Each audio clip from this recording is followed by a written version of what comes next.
Ata duhet me konë të lidhur me njëri tjetrin dhe me konë të pandashëm me njëri tjetrin, sepse i sillin progres rinisë tonë, popullit tonë, vendit tonë.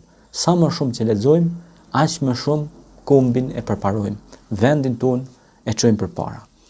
Neve na duhen njerëz të ditur, të cilët e zhvillojnë vendin dhe përparojnë vendin ku ne jetojmë. Na duhen fizikanta, matematikanta, na duhen gjeolog, na duhen arkeolog, na duhen njerëz studiues të cilët janë edhe në rrafshin praktik që sjellin mirësi dhe begati për vendin.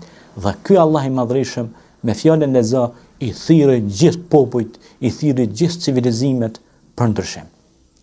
Dhe kjo është madhështia e kësaj fjale. Alladhi allama bil qalam, pra ai që mësoi njeriu të shkruajë me penë, me laps. Subhanallahu al-azim. Mrekullia e mrekullive. Për shembull, ma tregoni një njeri, një pyetje pak sa kështu qesharoke, ma tregoni një njeri që ka arrit në një zanat të caktuar pa kry provimin. Ose ma tregoni një njeri pa shkollë, do të thotë që ka arrit rezultat, edhe ka sjell rezultat në një shoqëri. Ne dim shumë mirë se analfabetizmi është errësirë e kombit tonë dhe shoqërisë. Në sondazhet dhe statistikat e ndryshme në PISA e tjerë, e kështu me radhë, rangohemi në listë për të ardhur keq. Po dhe Kurani na thret ditë e natë për me lexu, ule kryet, lexo.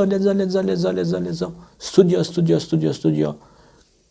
Magjistraturë, PhD, doktoraturë, kurs avancuese, e kështu me radhë. Pra, përpara, sepse kështu do të jesh më afër Zotit, sepse edhe vetë Zoti thënë Kur'an, këtë fjalë e kuptojnë ata që janë ulil albab, të zotët e mendjes.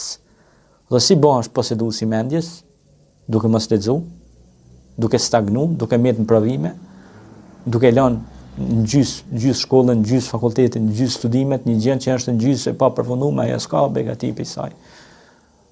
Është e pa realizuar. Dhe e mësoi njeriu pra të shkruaj me penë. Imagjinoni gjithë këta pentar, gjithë këta tekst shkrues që shkruan edhe tash për shembull imagjinoni të marrim shembull koka ndryshme botërore si Ibn Sina ose Farabiu, Kindiu, ose koka të mëdha për shembull si Platoni, Shakespeare, njerëz të ndryshëm që kanë shkruar për matematikën, për mjekësinë, për fizikën, për letërsinë, për historinë, e kështu me radhë. Nëse ata nuk do t'i kishin shkruar këto libra dhe këto tekste dhe këto studime, si ne do të arrinim ta njihnim këtë planet Tokë,